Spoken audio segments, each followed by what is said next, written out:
Head over to your dresser and take a look in your underwear drawer and tell me what's in there. I guarantee you, Mack Weldon is better than whatever you're wearing right now and whatever you have in your drawer. This week's episode is brought to you by the awesome folks over at Mack Weldon. Mack Weldon believes in smart design, premium fabrics, and simple shopping. The Mack Weldon shopping experience is amazing. It's super easy and the products are fantastic. They want you to be comfortable, so if you don't like your first pair, you can keep it and they will still refund you. No questions asked. Not only does Mack Weldon's underwear, socks, and shirts look good, they perform well too. Mack Weldon has an awesome offer just for Smart People Podcast listeners. Go to MackWeldon.com and get 20% off using promo code SMART. The podcast where we talk to smart people, but not necessarily done by smart people. That is an awesome question. This one goes down probably on one of my top 5. Hey, I like nutrition. I like to eat food. This is the coolest thing ever. We're going to do this forever. I wish I paid more attention in that class. You know, I'm going to be honest, I don't understand that. As a man, I don't get it. Welcome to SmartPeoplePodcast.com. Hello and welcome to Smart People Podcast, conversations that satisfy your curious mind.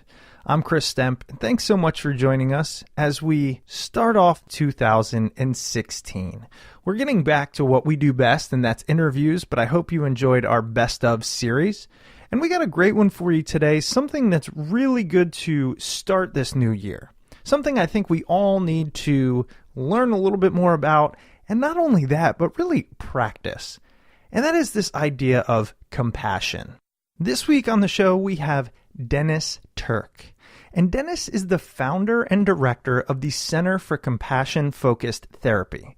He's also the president of the Compassionate Mind Foundation and author of 6 books, including The Compassionate Mind Guide to Overcoming Anxiety and The ACT Practitioner's Guide to the Science of Compassion. Now, in case you're sitting here going, wow, this sounds a little frou-frou, which hopefully you're not, but Dr. Tirch is a world-renowned psychotherapist. His company focuses on a number of different types of therapy known as cognitive behavioral therapy, but they just so happen to focus on those types of therapies that use things such as acceptance, compassion, mindfulness, etc. It's a great message to kick things off with this year. Be kind to yourself the same way we're taught to be kind to others. Now, there's something else I want to talk about that's brand new in 2016 and that we are extremely excited about. As you know, we've been podcasting for over 5 years.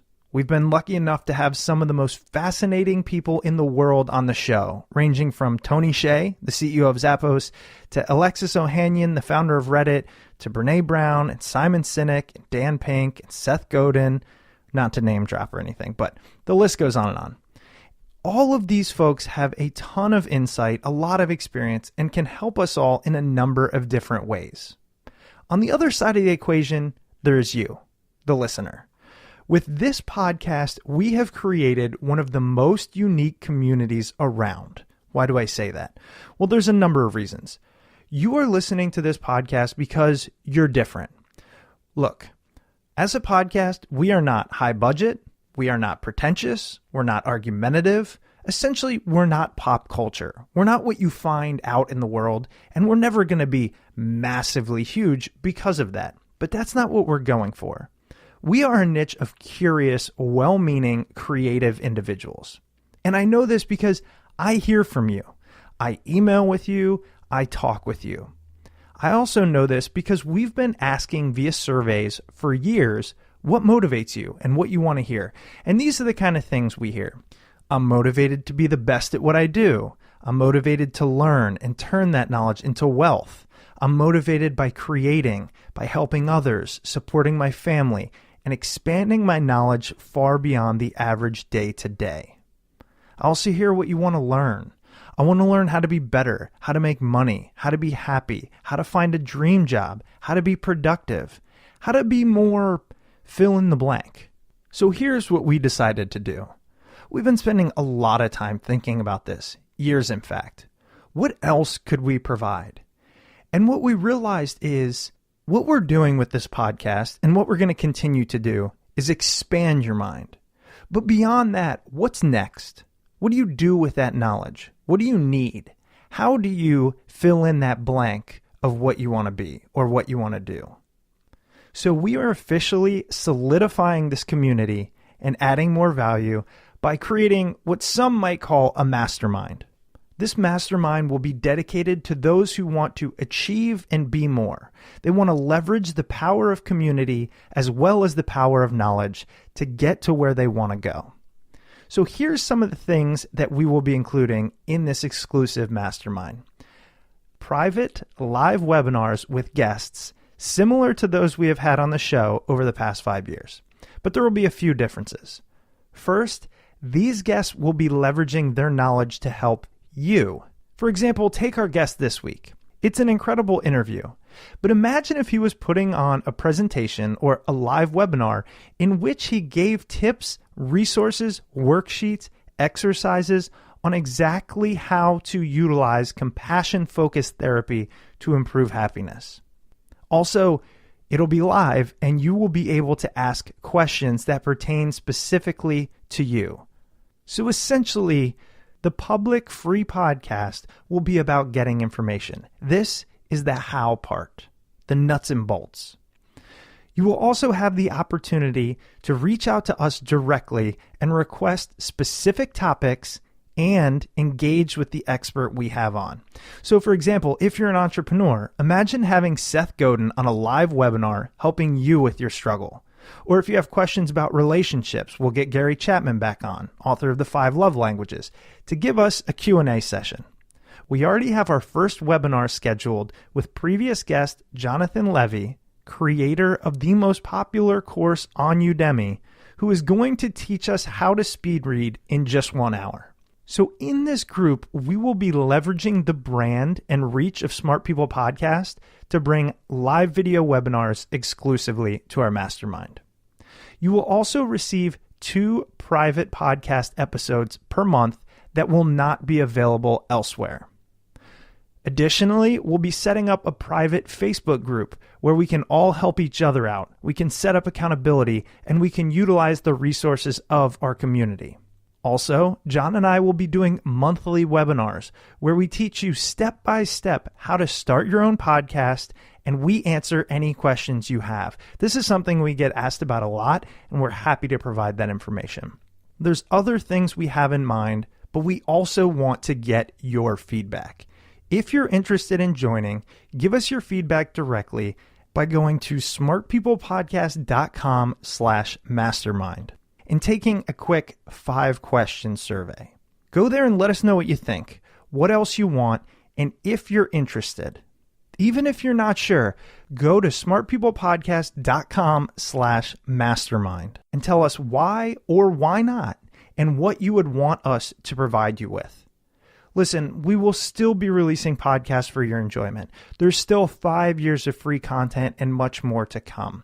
But this is a big step in learning, growing, building, and creating, and we're excited to offer this to those of you who want to take this knowledge and turn it into that thing that you want to create, that thing you want to be, and those goals you want to achieve. All right, so thanks again for sticking with me. I hope you like what we have in store for you. And as a reward, I'm going to give you now our episode with Dr. Dennis Tirch.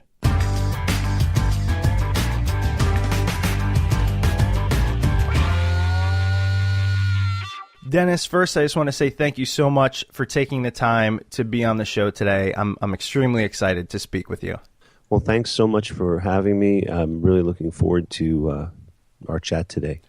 You know, as I was mentioning to you prior to hitting record, this is going to be a difficult episode for me. Many of the listeners know about my journey through anxiety and panic. I don't need to rehash it, but I'm going to try my best to keep it, kind of at arm's length and really understand it from your point of view. But there are going to be times I'm sure I will interject my story. So I apologize to the listeners. And also, I just wanted to let you know in advance. Well, that's courage that you have. I mean, I think it's very brave of you to speak from your heart and address something that's so personal for so many people in a way that's relevant So I'm glad to hear that you're open in that way.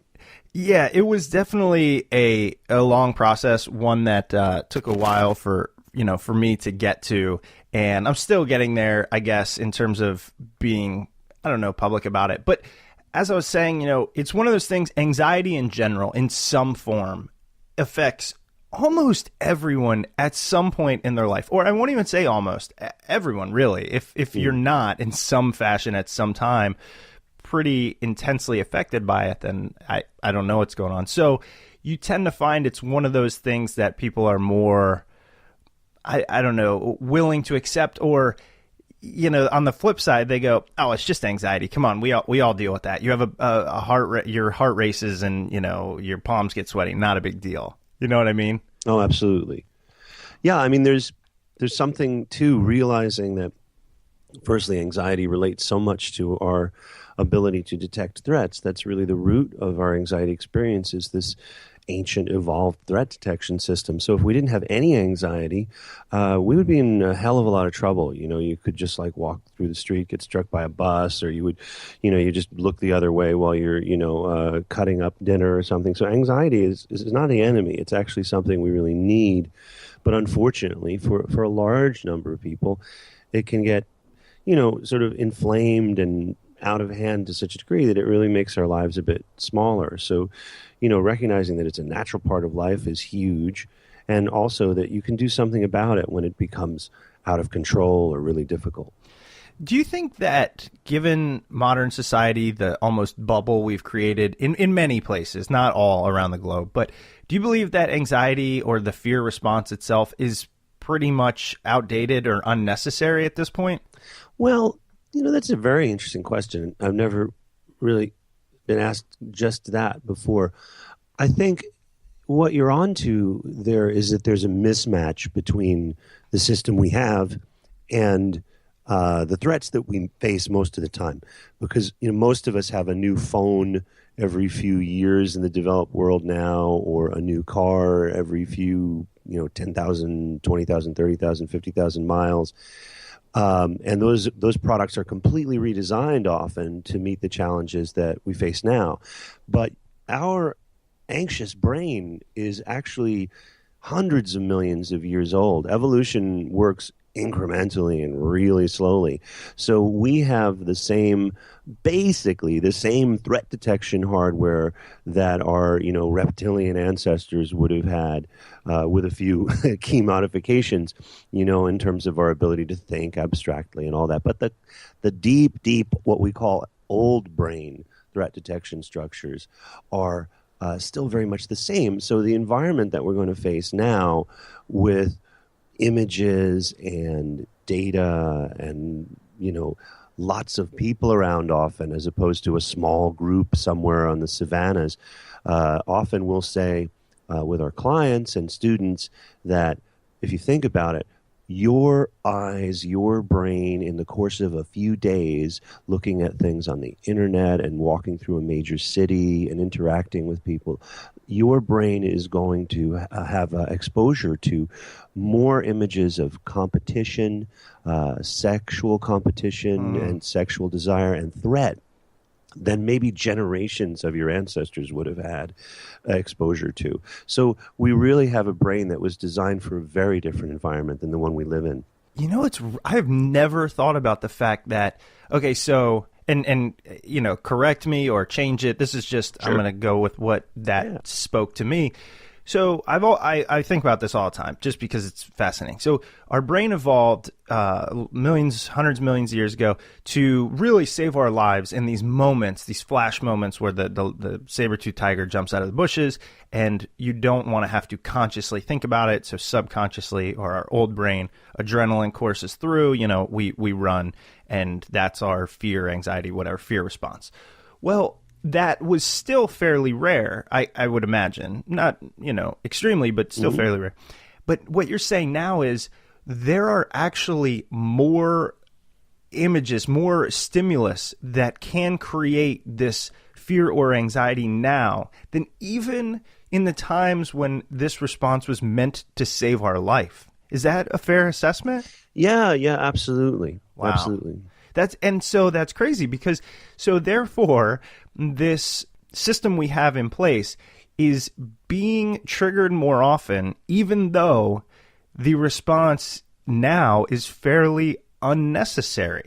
Yeah, I think you're really honing in on something. One of the things that we'll talk about and that we find very important for our clients and students to really sort of get or learn is that what's distinctively human is our ability to respond to imaginary things and mental representations of the world as if they were real. So if we were zebras and we're by the watering hole and all of a sudden a lion almost gets us, it just, some lion sees us and it just goes to bite us and maybe it gets distracted. It's a lion with ADHD and it just runs away, So we make it away.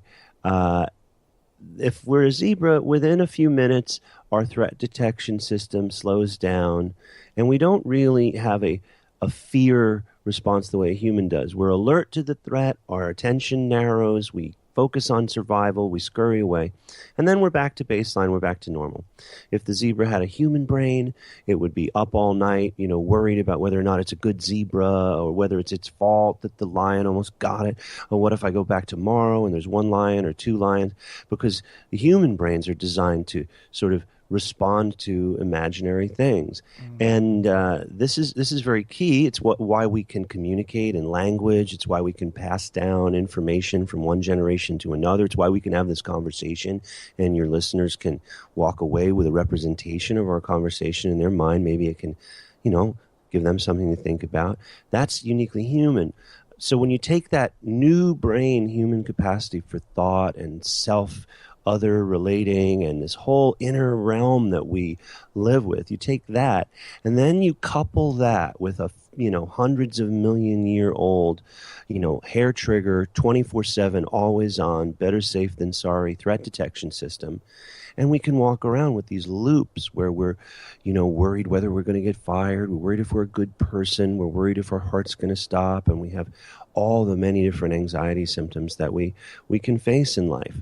So it's very tricky. We say in compassion-focused therapy that humans have a very tricky brain, and it's not our fault, but it is our responsibility to learn how to live with it. Wow. The listeners know this because it happens maybe only, I don't know, one every 10, 20 episodes, but I got goosebumps there because, as I mentioned, I've looked into this, researched it, read about it, spoken to people for about a decade, and I never looked at it this way.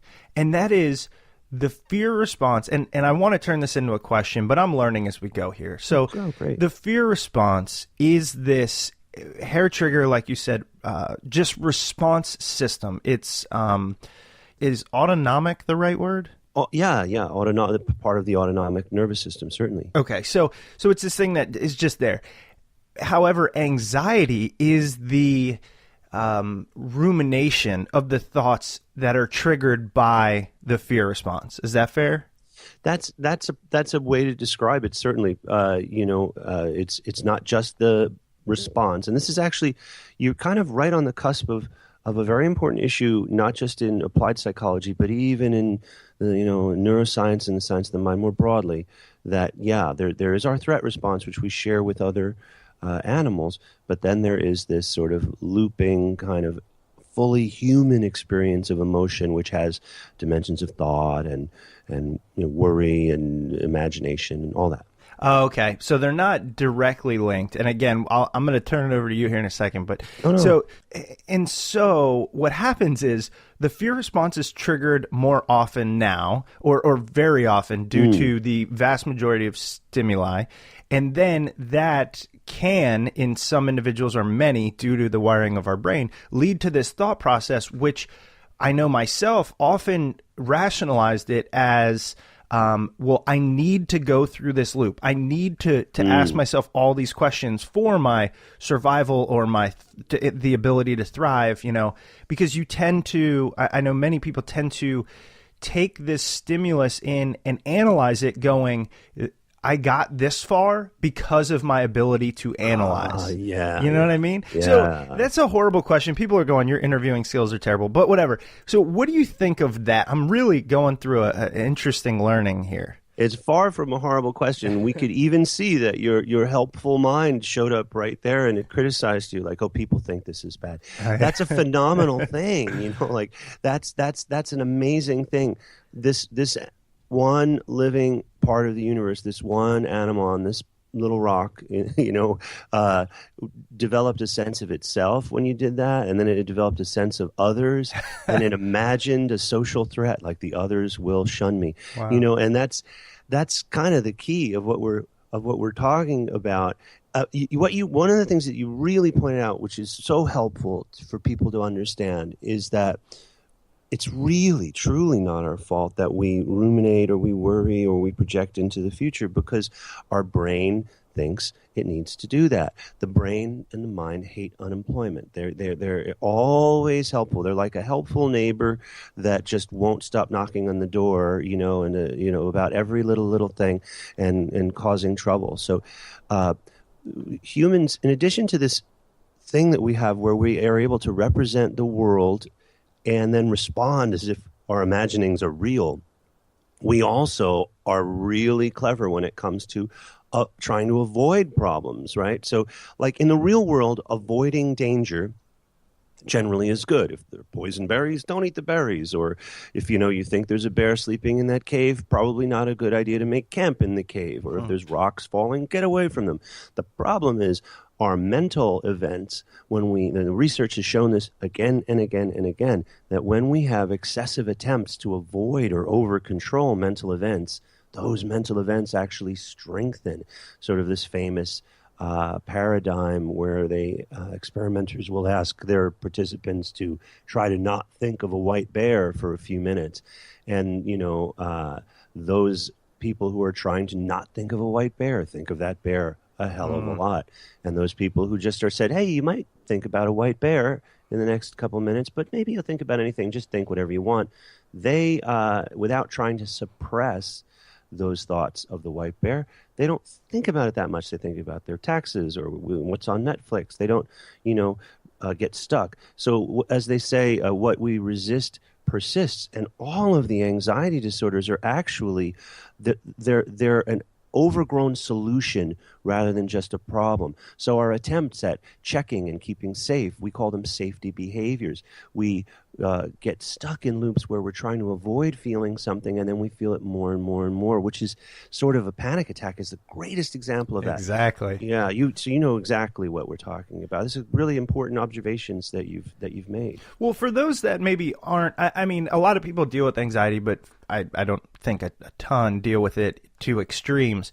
Let's talk about, let me turn it over to you for kind of what's going on and the actual brain science. Tell us a little bit about this magnificent yet flawed brain we have. I love you called it the anxious brain, and that really triggered something for me because, as you mentioned, it is perhaps one of the most important, intense things that it does, which is, you know, the fear and then the response to what we observe. So tell us what's going on underneath the surface, how it evolved, and what the actual mechanisms are that in place. Well, we can begin by noticing that right now, the number of people, the percentage of people in the general population of the United States who have had a diagnosed anxiety disorder, that's about 29% or something like that. So wow. Almost a third. And that's right, exactly. Wow.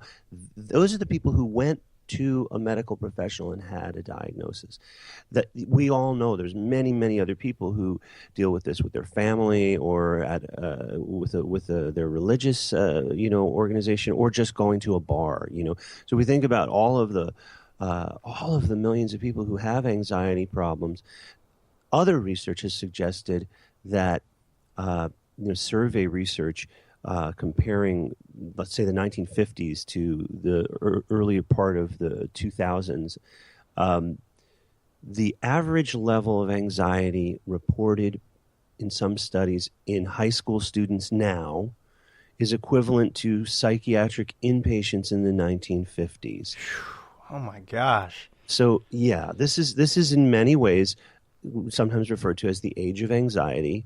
Now, I'm sure if you were like a serf in 1437, it was probably a lot to be anxious about then. Right. But right now we have this epidemic levels of anxiety. And what that has to do with, I think, also relates to our capacity to still and calm our anxiety, which is a very important point. Now, that the several forms of cognitive behavior therapy that I work with and that I write about, and one of the forms of evidence-based, sort of research-based therapy, the sort of predominant one that I work with is called compassion-focused therapy. That was developed by Dr. Paul Gilbert in the UK a long time ago. Well, a long time ago. I mean, 20 odd years ago. And it's being developed all over the world now. The reason I mention that form of therapy right now is because what we find is that our capacity to experience warmth, care, affiliative emotions, and social safeness is very, very important for how we deal with anxiety. And I think it's one of the reasons why we have so much anxiety now. So if it's okay, I don't mean to go on for too long here, but I could just sort of expand those relationships to answer your really comprehensive question.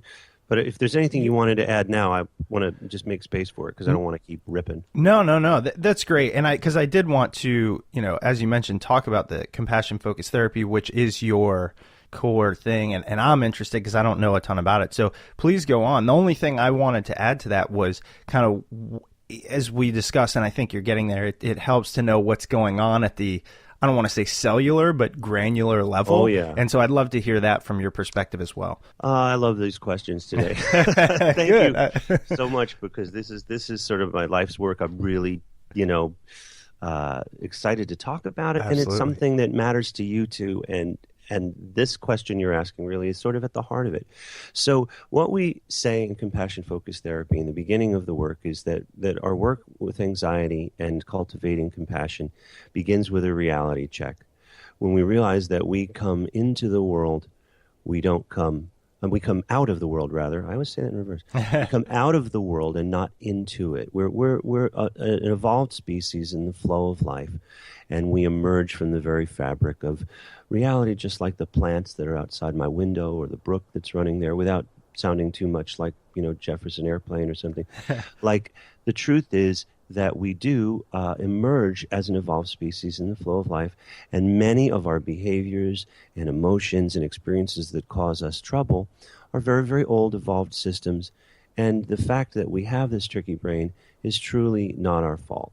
So we know that we evolved with this old brain, the sort of fight, flight, or freeze system, very often activating the amygdala, which are these two almond-sized structures in the brain that are, ready to light up and send a cascade of information through our body, creating adrenaline, cortisol, and the activation of this threat response. The threat response, often referred to as a fight, flight, or freeze response. Three major ways that animals will respond to a threat. They're ready to aggress, to counterattack, or they are ready to slow down and totally freeze, and just maybe they'll blend in and hide, or flee, to get out of dodge quickly. And this system, importantly, organizes the mind. And this is one of the things we can all think about together, that these emotions and these evolved motivations organize our minds, and they influence how we act.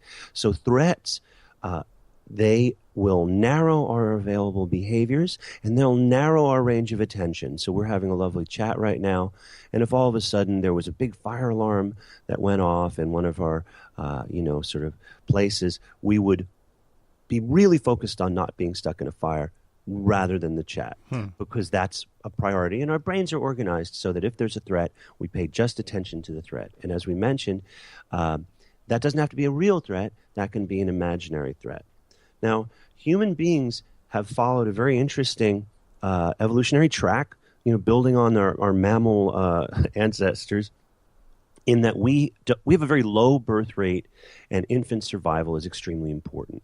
Now, if we were a turtle, we would lay like 10,000 eggs, and maybe 100 might survive, and by the time they either survived or perished, we'd already be back in the ocean doing turtle stuff and hanging around. But humans evolved very differently, since our chief evolutionary advantage is communication and language and thought. We've evolved with this huge prefrontal cortex with a brain that's 1,500 cc's, as opposed to our chimpanzee cousins who have a 450 cc brain. And the truth is that our brain is too big to be fully developed when we're born. If we watched a video of a horse being born, we'd see the horse, pop out, and it would quickly be running around doing horse stuff. But humans aren't like that. We need care, we need to be looked after, and we need that sort of protection and support for a long time into an extended period of adolescence. This also resulted in humans being one of the only species that allows co-parenting, and this whole idea of it takes a village really does go back to even early hominids, where different members of a tribe or a family group would take part in the parenting. That's not usually the case. So we have this slow developmental evolution, during which time we know that the presence or absence of warmth and loving care will drastically affect our brain development, our immune system, all of these kind of things. So we've evolved with two ways of dealing with threats. One is our emotions of fear and anger, that fight, flight, or freeze. And we've also evolved to have our minds be stabilized, calmed, and soothed by knowing that we're socially safe and that we're in a warm, supportive, or loving experience.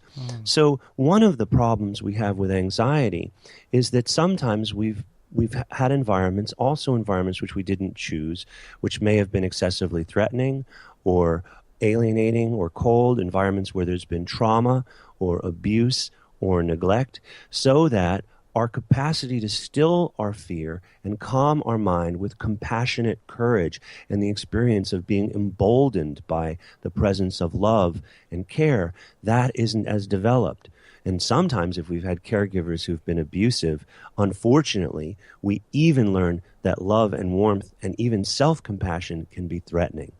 When that occurs, wow, now it's a really tricky situation, because we have a hair trigger threat detection system. So we're really ready to step on the gas, and we either can't put our foot on the brake, or when we do, we rev up even further. So dealing with anxiety is a blend of letting go of avoidance-based strategies, safety behaviors, and things that make matters worse. Learning to turn to face the things that we fear so that we can learn to overcome the dominance of that fear.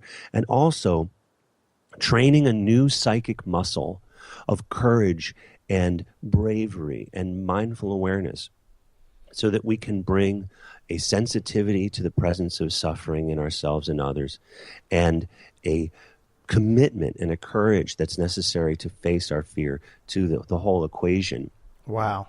That was fantastic. And I want to, because I was trying to write them down just to discuss and perhaps go a little deeper in, or just understand. What are the three things you said? Letting go of avoidance-based something. Well, letting go of avoidance-based strategies and what we call safety behaviors. And safety behaviors are any of the little chronic things we do with anxiety problems so that we can get rid of the anxiety that actually make the anxiety worse. So if it's OCD, it might be washing your hands, or if it's PTSD, it's not letting yourself think about the trauma and then you think about it more. If it's a panic attack, it's paying attention to every little potential physical arousal, right? Yeah, that's interesting. Wow. So let's go through this. So there's letting go of avoidance-based strategies. What were I think there were two other ones. Then facing fear. The number one evidence-based technique in all of the behavioral therapies, the evidence-based therapies for overcoming anxiety, something called exposure and response prevention, where you gradually learn to face your fears. And there's interesting changes in the research as to why facing your fears and moving towards things that you fear is so helpful. We used to think that gradually if you faced something you were afraid of, you'd learn that it wasn't a danger, and then the fear would just go away. But it turns out it's not so simple. It's not just like if I have a fear of dogs, and then I go to a behavior therapist, and each week I get a little bit closer to a dog, and then I sit right next to the dog, and I learn that the dog isn't a threat. It's not as simple as we used to think, where there's just no more fear. We actually learn through a process called inhibitory learning new behaviors in the presence of that feared stimulus, or like, for example, this dog. So when we overcome the avoidance behaviors, safety behaviors, we learn to turn towards our fear rather than sort of run away from it. Mm-hmm. Just like if you're in a boat in a storm and there's a wave, if you try to outrun the wave can overtake your boat and you're done for, rather than turning your boat and sailing into the wave so you can go over the crest and survive. So we learn to turn towards our fear, be willing to face it rather than running from it. Then we actually face the fear through exposure and response prevention. Now, what we add in compassion-focused therapy is deliberately cultivating our evolved capacity for compassion and social safeness, which is intimately connected to a neurobiological system, which is referred to sometimes as the soothing system or the contentment system. It involves the neurotransmitters and hormones involved in oxytocin and vasopressin, and it involves a part of our body called the polyvagal complex, which is sort of this one of the nerves that extends down from the brain and radiates through the digestive system, through the respiratory system. Is that the vagus nerve? Yes, the vagus nerve, the Okay. polyvagal complex, which is involved in this rest and digest and tend and befriend system, where the slowing down part of the nervous system, the parasympathetic rather nervous system, which allows us to feel centered and calm and prepared and at ease. We deliberately stimulate that in compassion-focused therapy so that when we engage in exposure and we face our fears, we're not just trying to feel less scared. We're trying to actively feel a greater sense of accomplishment, mastery, courage, and security. And all of that relates to being kind to ourselves and cultivating self-compassion. And is that the third? Because I remember there were three. There's letting Yeah. go of avoid. That's the third thing you were talking about? Yeah, and we're composing this together today. Yeah. These three. I'm going to be using this for years now. These three, turning towards what we fear, overcoming the anxiety, and actually, we could even put them in a slightly different order. Like maybe we would even begin with compassion. So rather than the third one, now becomes the first as we're developing this plan together. So we learn to pause, rest in the moment with mindful awareness. We learn to have kindness and courage. We cultivate that capacity and willingness so that our compassion gives us a place to stand, and we realize that there's something worth suffering for. We're going to turn towards now. We've paused. We're overcoming, letting go of our safety behaviors. So we're in a place of compassion. And from this place of compassion, we learn to let go of our avoidance behaviors. We let go of our security blanket. We kind of let go of those safety behaviors. And then we face our fears. We engage in exposure and actively, deliberately see our anxiety as a sparring partner or a wrestling partner. So we're going to be present with our anxious mind until it doesn't command our life anymore. So we're not tyrannized by our anxiety anymore. We're actually able to live with our anxiety, but be in control of the direction that we walk in. That's really incredible, and I'm gonna tell you why. So, for a number of reasons, but I interviewed to give a TED Talk a while ago, and I dubbed it the Fear Not response, and it essentially, not in that exact order, but it kind of walked through how I dealt with panic and how I kind of came out the other side, and a lot of it followed what you were just talking about. So if you want, it's a private video. I'll send it to you. It's real short. It's kind of, it's not the best quality because it was an audition, but let me know what you think about that. Oh, I'd love to see. And this is exactly what we love to see when we're working with someone is we become our own therapist. We unlock our own inner wisdom. And that's what you've done. You've found your own inner wisdom and you've kind of learned these patterns through your own inner work. I'd love to see it, actually. Absolutely. I'll send it to you. And if anybody listening is like, yeah, why not? Email me at chris@smartpeoplepodcast.com and I'll send it to you. And if enough people find it valuable, maybe I'll put it out there. It's kind of embarrassing, but because I obviously did not get selected to give the speech, but I think that was due to my new and my poorer skills. Then now I've kind of refined them a little bit. But I just love that. And I think you're spot on. I mean, my big thing, the first part, the compassion part, the way I talk about it and dealt with it was I had to go out into nature. So I went hiking. I actually took some time off. I played golf.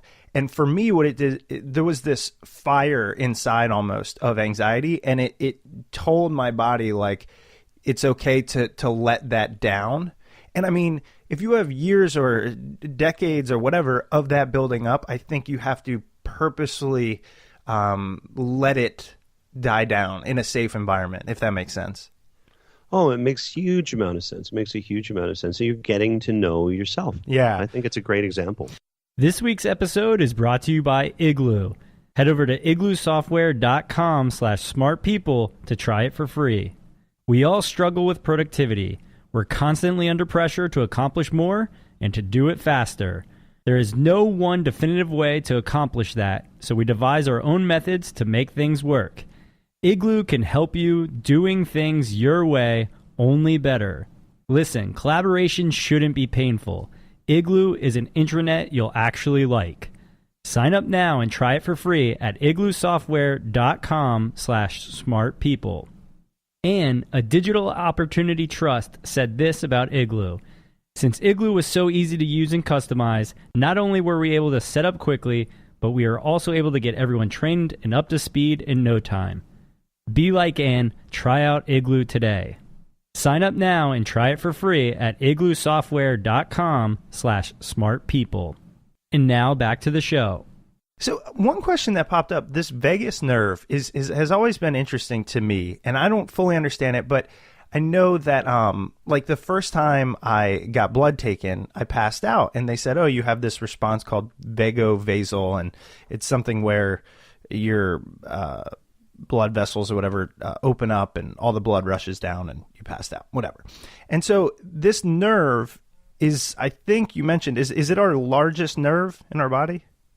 Well, the vagus nerve, what you just described, that vasovagal syncope, that'll happen with blood and injury phobia. And in an interesting way, it's the opposite of a panic attack. Whereas a panic attack puts you into this huge arousal, like a vasovagal syncope, basically you see blood and your very, very helpful brain thinks, well, we don't want to bleed out, so let's just reduce your blood pressure, and then you pass out. Right. You know, and the vagus nerve, sometimes referred to as the master nerve, it's the largest cranial nerve. It extends throughout the body, and it's responsible for regulating these systems and allowing us to put our guard down and to have an experience of safeness. I'm in a safe context.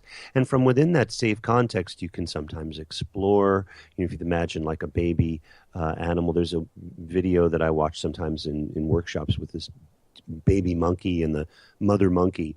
And you could see the little baby monkey goes to explore, kind of looks like the monkey on your Smart People podcast logo. You know, he's like kind of like exploring around these branches, and the mom just has this gentle like touch on his tail, and then he kind of stumbles, or she kind of stumbles, and you know, and then goes back to the mother and like is shaking, and the mother holds the little monkey until it feels stable and calm. And that's that activation of the vagus nerve. Once that tendon befriend system is kicked in, all of a sudden the monkey will begin to explore again, and it'll go scamper around until it gets sufficiently scared and it comes back to home base and it stabilizes. So that's sort of the vagus nerve, the polyvagal complex in action. And Stephen Porges writes about this, and many people in the compassion psychology community are increasingly aware of this importance of cultivating that ability, that which you dubbed the fear not response, which I really dig that. That's interesting.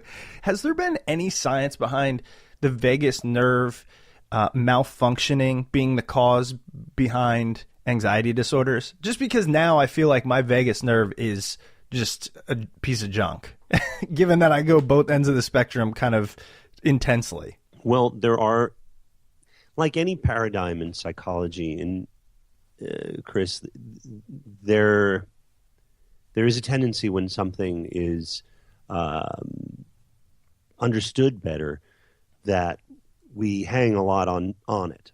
Right. Like, so there are some, and this is actually really cool. There's some colleagues of ours and by ours, I don't mean the mafia. I mean like a friend of ours, like the people in the colleagues of people in the compassion focused therapy community, colleagues of mine at the Greater Good Science Center in Berkeley, who have done some training with small kids and pinwheels to get them to exhale longer, because that exhalation will relatively engage the polyvagal complex and the vagus nerve. So they describe it as helping people to cultivate good vagal tone. You know? So I think one thing we know in science is that whatever we're talking about at any given point, 75% of it's probably wrong. Yes. Because science is progressive, right? Yes. And we want it to be that way. It's not like I wish I long for 19th century science. That would be so much better. So everything we're talking about now is like the Plato's, the cave. Like, we're seeing just the beginnings of it, and hopefully we accelerate our understanding. But yes, there's all sorts of ways that people are looking at how can we help people to develop what they call good vagal tone. Wow. I'm going to have to look into that. That sounds really interesting. Good stuff. So, all right. So thank you so much for this this part, and I want to learn more about now your true life's work. From what I can tell, you are the founder and director of the Center for Compassion Focused Therapy, CFT. Obviously, by the name Compassion Focused, we can have a general idea, but I feel like it would be a disservice if we leave it at that. So let's really dig in. Tell us what that means. Well, first, let's start there. What does that mean? What is compassion focused therapy? So compassion-focused therapy is an approach to psychotherapy, an approach to helping people to alleviate their suffering, which is focused on compassion. So a little bit of, actually, this might be the super micro brief bio of how I became involved in these kind of things. When I was very young, like 10 years old, I had an uncle who had been a veteran in World War II, and he had learned to deal with his own anxiety about war-related trauma, combat trauma, by going to a Zen center in the 60s or something, 70s. And he had began teaching me Zen meditation when I was a kid, when I was about 10. It's very timely right now because the new Star Wars film has come out. And, and it was right after seeing Star Wars, and I was like fascinated by Jedi Knights like any 10-year-old in 1978 or whatever. So this uncle said, oh, hey, the Jedi, what they're doing is they're training their mind. And, if you're anxious at school, I can help you to train your mind. So, you just sit here and you breathe. And just, that became a big part of my life throughout, high school, etc.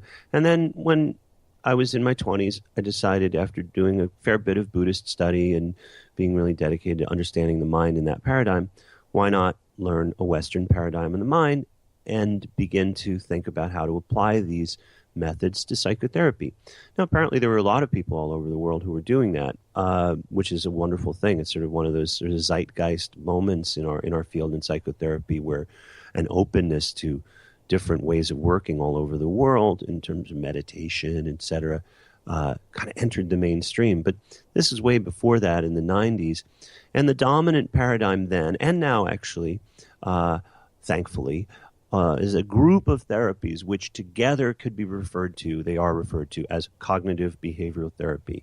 It sounds like just one therapy when you hear cognitive behavioral therapy, but it's actually a whole bunch of acronyms, and we have a joke. There's like CBT, DBT, MBCT, KGB, CIA, FBI. Like, so I was all like, KGB. KGB, what's that? Well, what happened is it's all these little acronyms that these different research-based therapists developed. And the reason that's important is cognitive behavior therapy is different from previous sort of more Freudian kind of therapies in one really, really big way, is that we test the concepts, we link all of the concepts as much as we can to learning theory and earlier experimental science.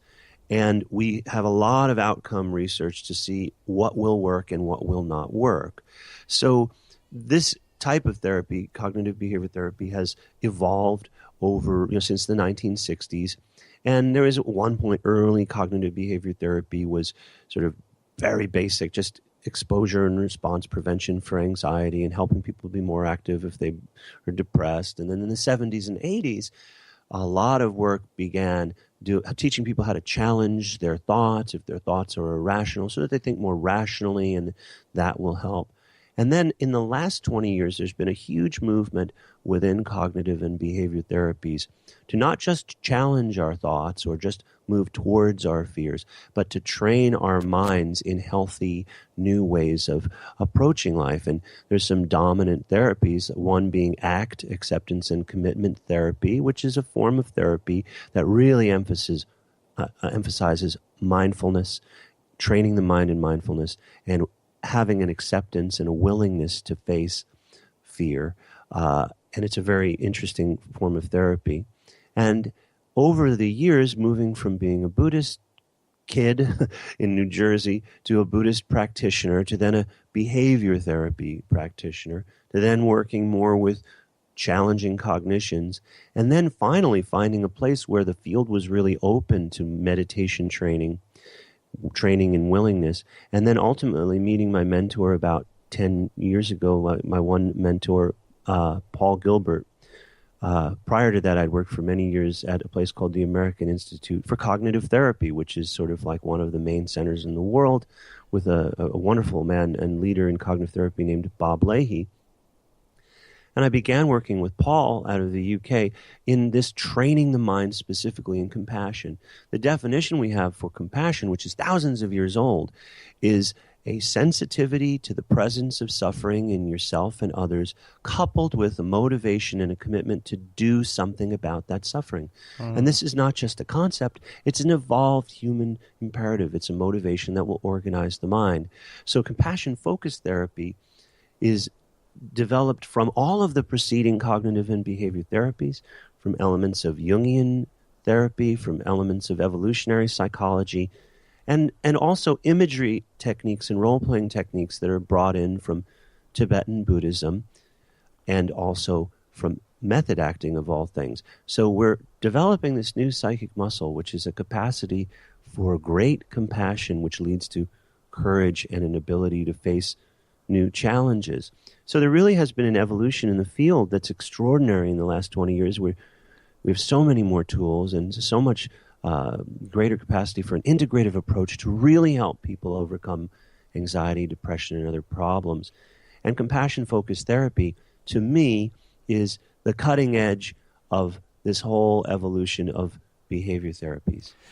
And so compassion-focused therapy, what jumps out to me, and I want to know if this is a part of CFT, is I read something that said, monitor your self-talk, monitor your thoughts, and then realize that you would never say that to somebody else.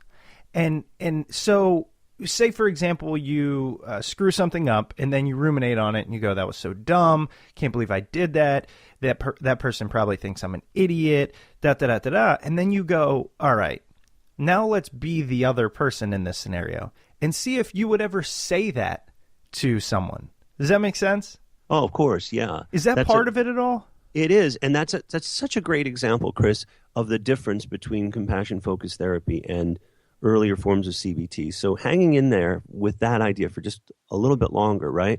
Like in old school cognitive therapy, which I did for a long time and is a very effective way of dealing with all of these problems, we might use that technique. And in cognitive therapy, that's called a double standard technique. The idea is, I've had an irrational thought. Here's the irrational thought, like, I'm a loser and I screw everything up.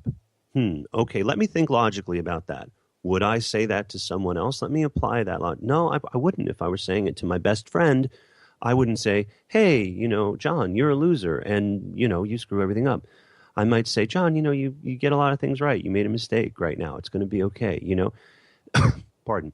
So in compassion-focused therapy, we don't just do that with logic. We engage in some slowing down and tapping the inner wisdom of our compassionate self and leading with our emotions rather than our logic. So we pause and think. There's so much in that gesture of what would I say to my best friend, which is so important.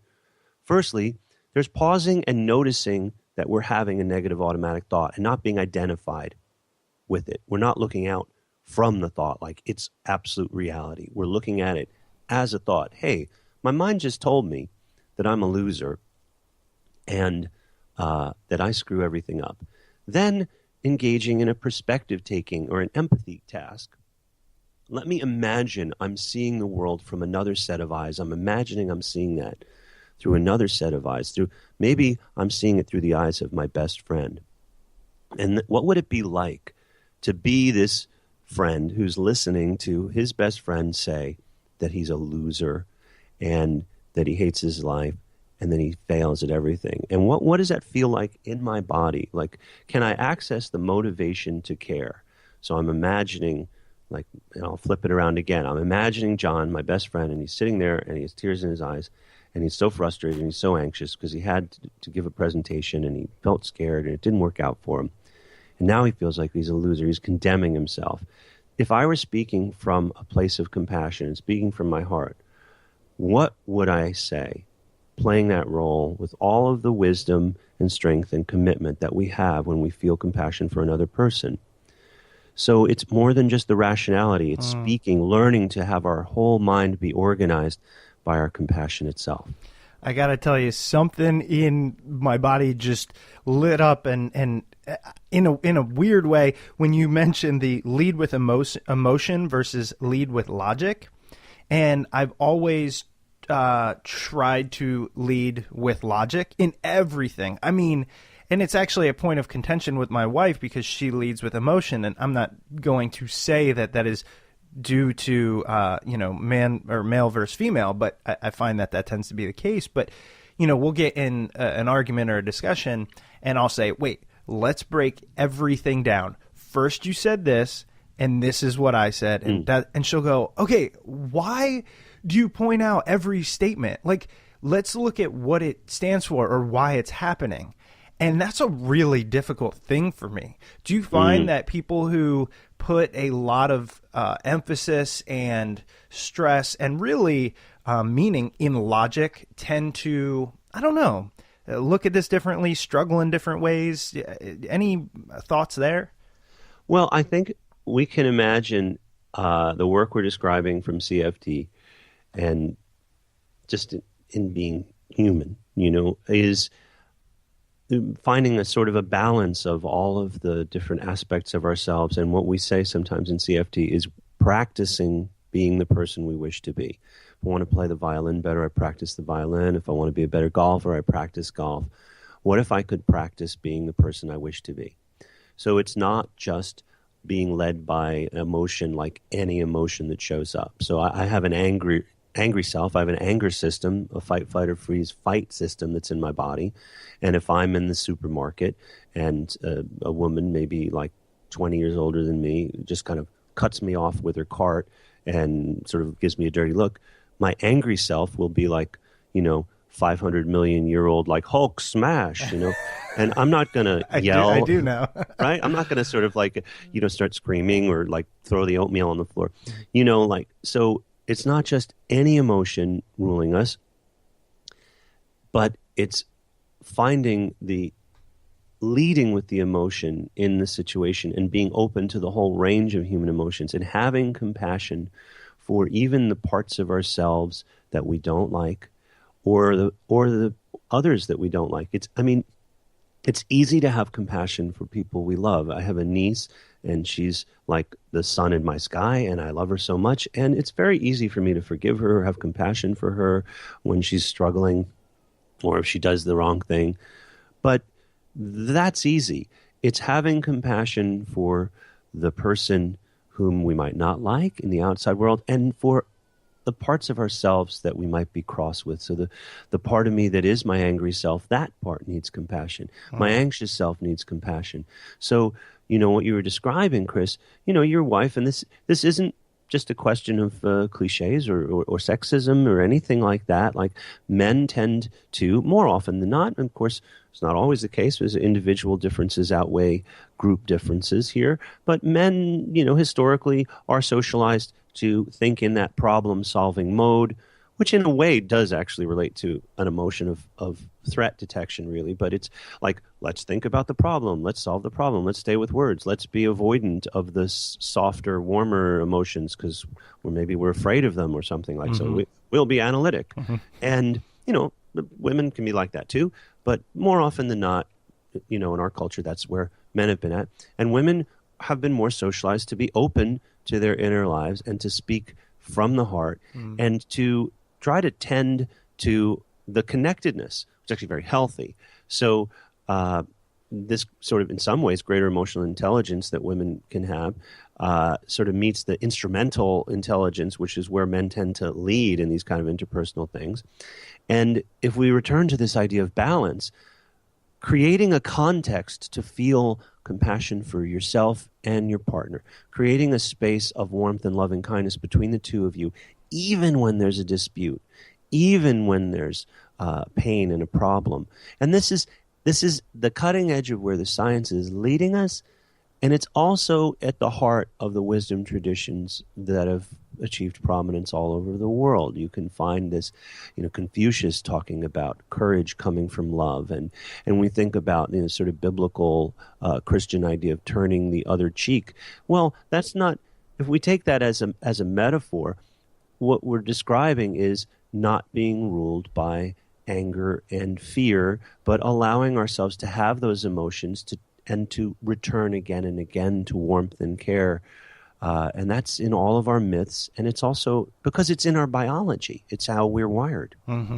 It's so interesting, as you were kind of talking about having compassion and specifically the grocery store. I thought of, have you seen the video it's now turned into a video, but it's the speech by David Foster Wallace about This is Water? Yes, I have seen it, but it isn't leaping to the front of my awareness at the moment. Yeah, it's fine. And I just say that because I encourage anyone to YouTube it. I think if you just search This is Water.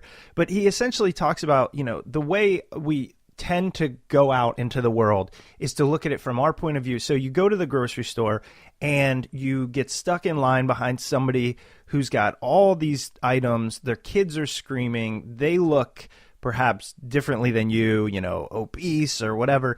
And you just get angry and you look down on them. And then he said, the flip side is you can choose in that moment to think about this person as a person and their reality and what could be going on. So he says, perhaps she's been up all night taking care of her sickly father, and this person, perhaps they're dealing with this struggle.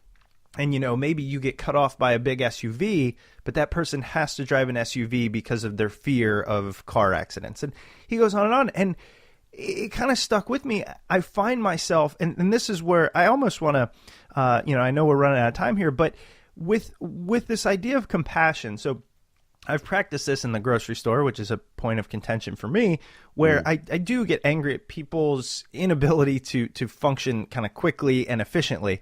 And then I'll stop and I'll remember that video and I'll go, look, you don't know what's going on with this person. This is a person. Imagine if it was your mother or your aunt or your father. But compassion is difficult, and it is not our first or I think our primary response.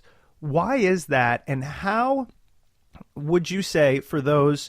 Of course, you have a book on this, and we'll discuss that at the end. But for those listening, what takeaway can they have to start incorporating compassion in their life? Well, there's so much in what you're just describing, and it really reminds me of the importance of being able to train the mind in compassion and stabilize the mind. And it also reminds me, Chris, that we're not talking about ideological choices or, concepts. We're talking about what it means to be human, and that we do have our default programming, which is to, move from space to space and time to time in our minds and think about contingencies and analyze and be prepared for threats. And that's how we stay alive. That's, if you look at the birds feeding on your lawn and they hear the slightest noise and they scurry. Now, maybe 1 in 1,000 times it's a cat or a predator, but they're better safe than sorry. So one of the reasons our anxiety and our anger is so prominent and so to the fore is because that's how we've evolved, and that's the primacy of threat detection. And another thing, though, is that, again, our environmental contingencies sometimes make it difficult for us to feel warmth and social connectedness. You know, maybe we associate even happiness. You know, there's a great growing literature on the fear of happiness. Maybe we have learned to not let our guard down. It's not okay to feel socially safe. It's not okay to slow down and to take perspective. When we're under conditions of threat, and this is also borne out by the research, we don't have empathy as much. When we're, it would make sense, if we're in the middle of a war or a huge personal fight or fleeing a natural disaster, we're not imagining what it would be like to see the world through the eyes of another. We are, if it's the holidays or we're on a date or you're parenting and we're in a socially safe context, then we extend our mind into the minds of others and imagine what it would be like to be them. It's a very important, very human skill. So what David Foster Wallace and what you, Chris, are discussing is cultivating this capacity to meet our anger or threats with a stabilizing, calming perspective, which involves extending our understanding to see the world through the eyes of others. And this has the effect of emboldening us, giving us courage, and tapping our own inner wisdom. And that's just how we are as people.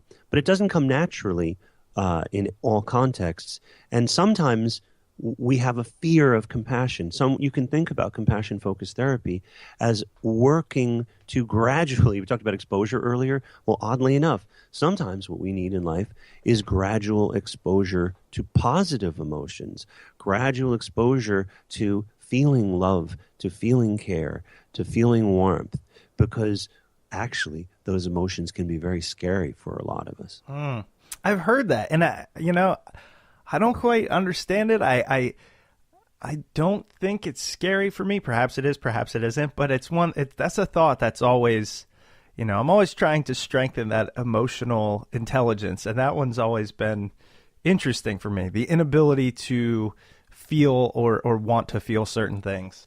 Well, I'll give you a little example if it's okay. Sure. We use this often in CFT as a teaching tool. And I should mention some colleagues who are doing some really good. My friend Russell Kultz in Washington, he does some really good work with anger. And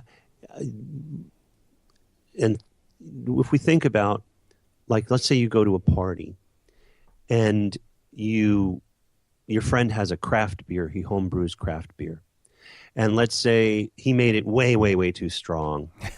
And which they do sometimes. Yeah, I feel like I've had this experience. Okay, good. So this will speak to you. And let's say, imagine not only is it too strong, but maybe it wasn't, pasteurized or properly prepared. So it also is a little off. And you have like 2 beers, but as a result, you have way too much alcohol and also a whole bunch of impurities. And then you go home and you're terribly sick, and you have basically the equivalent of food poisoning and a hangover, and you throw up for ages, and you feel absolutely miserable.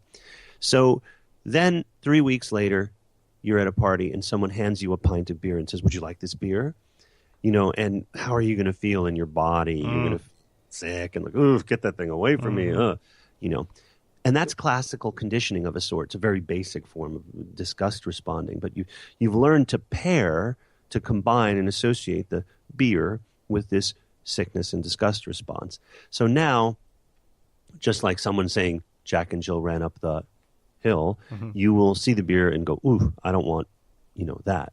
Well, imagine if someone has a caregiver from whom we learn how to feel warmth, stability, calm, safeness, and that caregiver is violent or rageful or cruel. Now we've paired the calming, soothing, safe emotions with more and more threat.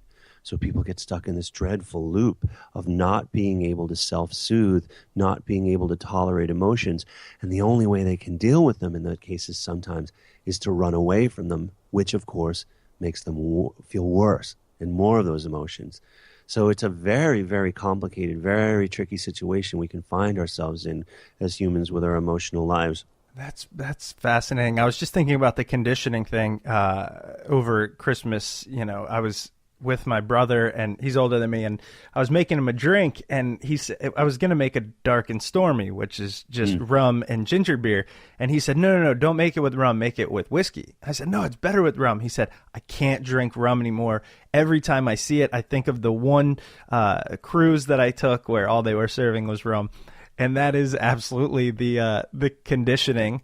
And it's pretty funny. I also, you know, one of the things Tony Robbins talks about that I find really interesting is he said that so many of our actions, our change occurs when we tie something to either, a good deal of happiness or a good deal of pain. So basically pleasure or pain.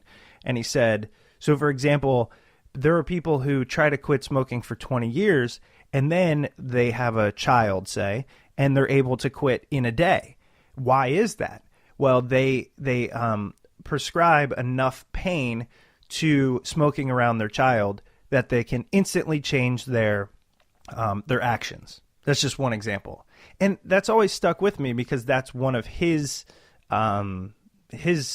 things that he preaches on about how to enact change in your life. I always I'm always bringing these things together when I'm learning new stuff. You know what I mean? Oh, it's wonderful. And firstly, bringing things together, that's what humans do. We're relating machines. We're the most amazing relating machine. We relate things together. That's how we learn. It's how we think. And also the Tony Robbins example is really a fabulous example of how motivations, evolved motives, will organize our mind. They'll organize our whole behaviors. So if you're under the dominance of one motive and emotion, you know, like avoiding pain or, you know, or just pleasure-seeking motive, then, you know, you'll just follow that. Like, oh, you know, sex, drugs, and rock and roll. You know, okay, hey, that's what's organizing my mind. Or you know, social anxiety. I'm not going to go to the party. Everyone's going to hate me. That organizes my mind and behavior. But that beautiful example of nurturing, like I have a child, now I'm a parent. That's going to organize my mind. And whole new behavioral repertoires become available. Yeah. I can't smoke this cigarette. I'm not going to smoke this in front of my child. And that is exactly what we can do when we seek radical transformation through training the mind, is activate new motives that sort of change everything. That's fascinating. Well, Dennis, thank you so much. This has been, you know, fantastic. I love it. I want to give a chance because I can almost feel, you know, listeners will be like, this is great. I want to learn more. The book is The Compassionate Mind Guide to Overcoming Anxiety, using compassion-focused therapy to calm worry, panic, and fear. And you, as I mentioned, are the founder and director of the Center for Compassion-Focused Therapy, you know, one of the leaders, the foremost experts on compassion-focused therapy. And we will link to that at smartpeoplepodcast.com. But where else? I mean, this is your passion. What would you advise to people who, you know, are going, this is something I want to learn more about, or anxiety is part of my life and I want to figure out a new way to deal with it? Well, partially, I guess, as sort of a plug, but also because I spent a long time building this website. Mindfulcompassion.com has quite a few resources. We have a large number of meditations which are free for download, and there also are a number of links to videos. People from the compassion-focused therapy and the ACT therapy community. We have lots of lectures that are available for download there. Eventually, we'll put a link to this podcast, and in the links section of mindfulcompassion.com, there's links to the Compassionate Mind Foundation and C-Care in Stanford, and also there's even a patient handout or client handout like a workbook. So if you didn't even want to, go buy a book, you could get like a sketch of how compassion-focused therapy works there. And I think if you go to mindfulcompassion.com and look at the meditations, the videos, the audio, and the links, that'd be a good entree to this world of compassion-focused work.